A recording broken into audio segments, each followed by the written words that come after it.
আমরা এখানে কালী মন্দির, আমরা দীর্ঘদিন ধরে এই কালী মন্দির এবং মসজিদ পাশাপাশি আমরা একত্রিতভাবে এখানে আসি। মন্দিরও আমরা পাহারা দিই, মসজিদও আমরা পাহারা দিই, দুটোটার রক্ষার ক্ষেত্রে আমরা সবসময় ইয়া করি। কিন্তু আজকে দিনের বেলাও মন্দিরটা ভালো আসছিল।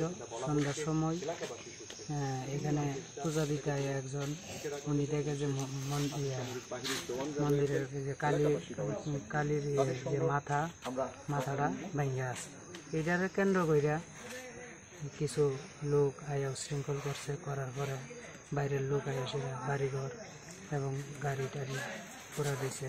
আমারও একটা গাড়ি পড়ছে, আমার ভাইয়েরও মারধর করছে। করার পরে এখন দুর্গানগরের সাইডে প্রচুর ক্ষতি হয়েছে, আমরা সাইডে কোনো ক্ষতি করতে পারছি না। দুর্গানগর সাইডে সব ক্ষতি হয়েছে। এটা কি কালী মন্দির? এটা এমনি নাম নাই বলতে আমাদের কৈতরাবাড়ি কালী মন্দির। আচ্ছা, যে ঘটনাটা ঘটছে এটা নিয়ে তো মীমাংসা কথা হচ্ছে।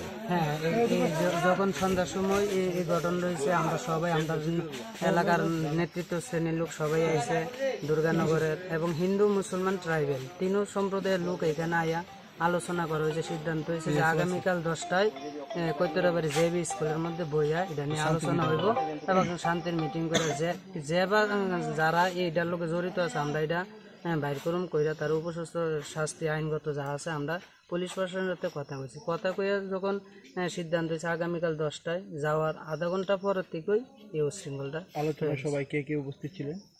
এখানে আলোচনার ক্ষেত্রে আমাদের এই এলাকার প্রধানের যে স্বামী উনি আসলো এবং আমাদের মণ্ডলের কয়েকজন কার্যকর্তা আসলো, প্রত্যেকেই আসলো। আপনার নামটা? আমার নাম আমজাদ হোসেন।